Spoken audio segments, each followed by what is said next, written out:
मित्रांनो नमस्कार. आपल्या ज्ञान मेंटर मिलिंद पाळेवार ह्या यूट्यूब चॅनलमध्ये तुम्हा सर्वांचे पुन्हा एकदा स्वागत करतो.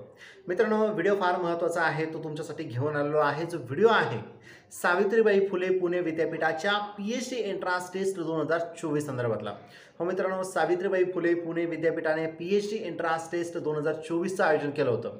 त्यानंतर या परीक्षेचा निकाल जाहीर झाला आणि निकालानंतर देखील बराच कालावधी गेला, परंतु पुढची प्रोसेस काय आहे याच्याबद्दल काही अपडेशन नव्हतं. बऱ्याच टेक्निकल इश्यूमुळे ही जी ॲडमिशन प्रोसेस आहे ही पुढे जात राहिली आहे.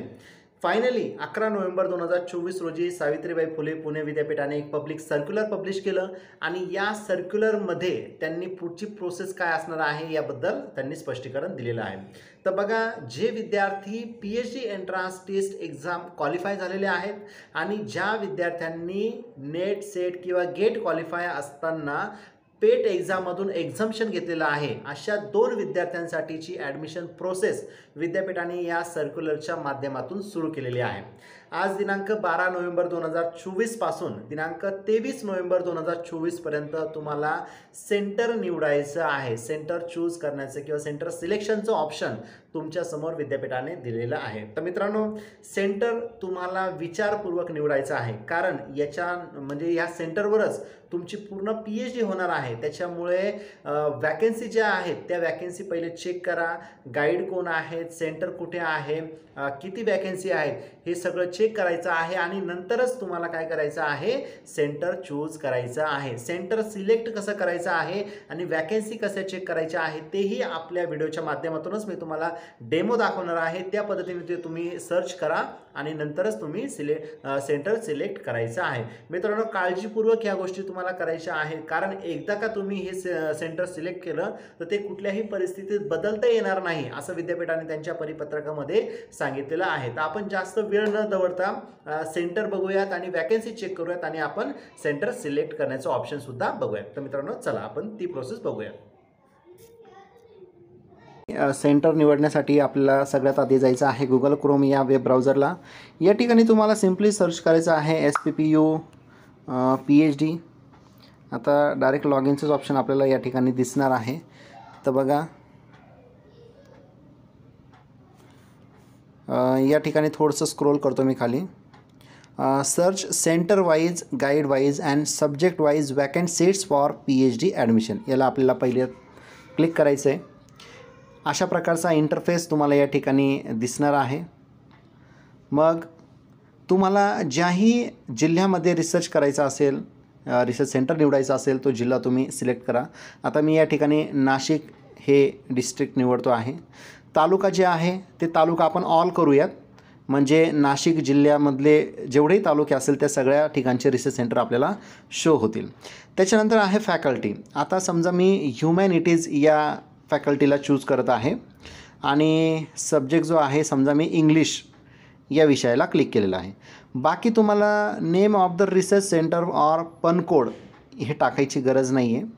त्याच्यानंतर नेम ऑफ रिसर्च गाईड हे टाकायची गरज नाही, कारण तुम्ही नवीन आहात आणि नवीन असताना तुम्हाला त्याबद्दल माहिती नाही आहे. त्याच्यामुळे फक्त आपल्याला डिस्ट्रिक्ट, तालुका, फॅकल्टी आणि सब्जेक्ट या 4 गोष्टी टाकायच्या आहेत आणि तुम्हाला सर्च करायचं आहे. आता बघा, सर्च केल्याच्या नंतर तुम्हाला या ठिकाणी बघा रिसर्च सेंटर वाईज वॅकन्सीज तुम्हाला या ठिकाणी दिसेल. बघा, रिसर्च सेंटरचं नाव आहे महात्मा गांधी विद्यामंदिर MSG कॉलेज.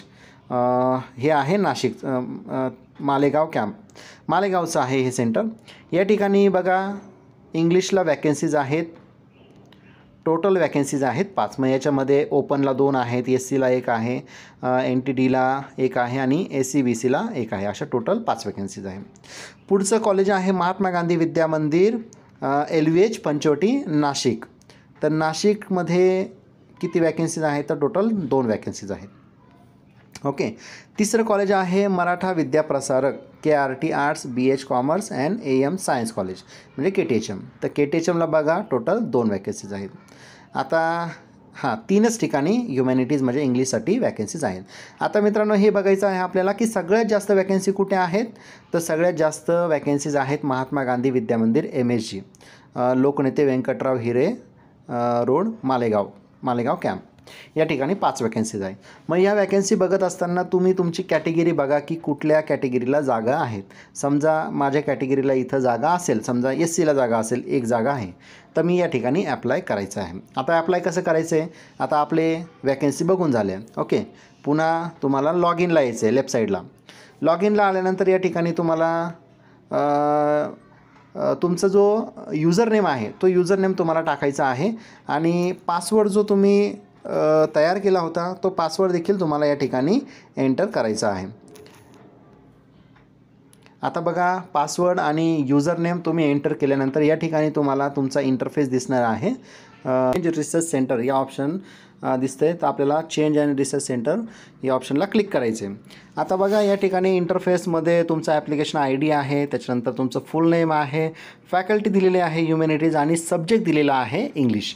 आता बघा, फॅकल्टी, सब्जेक्ट आणि कॅटेगरी या ठिकाणी तुम्हाला कुठलाही बदल करता येणार नाही आहे. ओके, त्याच्यानंतर पुढे आपल्याला सेंटर जे घ्यायचं आहे तर ते तिथं दिलेलं आहे. तर बघा, हे सगळे सेंटरचे नावं तुम्हाला या ठिकाणी दिलेले आहेत. तर आता तुम्ही ज्या वॅकन्सी चेक केल्या, कुठल्या ठिकाणी किती जागा आहेत, त्या पद्धतीने तुम्हाला काय करायचं आहे, सेंटर निवडायचं आहे. तर आता समजा आपण मराठा विद्याप्रसारक हे आपण सेंटर चूज करूयात आणि सिलेक्ट ऑप्शन. तर बघा, तुम्ही एक्झाम्प्टेड, म्हणजे आता मी जो फॉर्म भरत आहे हा एक्झाम्प्टेड विद्यार्थ्यांचा आहे, जे ऑलरेडी सेट क्वालिफाय आहे. तर एक्झाम्शन कशामुळं तुम्हाला पाहिजे, तर हे तुम्हाला या ठिकाणी दिलेलं आहे. तर सेट एक्झाम हे ऑप्शन आपण क्लिक करूयात. आता क्लिक केल्यानंतर तुम्हाला सिम्पली खाली अपडेट करायचं आहे. अपडेट केल्यानंतर तुमचा फॉर्म सेव्ह होणार आहे आणि तुमचं रिसर्च सेंटर जे आहे ते जे तुम्ही चूज केलं आहे तेच असणार आहे. तर मित्रांनो, अशा पद्धतीने सिंपल जे रिसर्च सेंटर आहे ते तुम्ही तुमच्या मोबाईलवरच निवडू शकणार आहात. तर मित्रांनो, व्हिडिओ आवडल्यास नक्की लाईक, शेअर आणि चॅनल सबस्क्राईब करायला विसरू नका. धन्यवाद.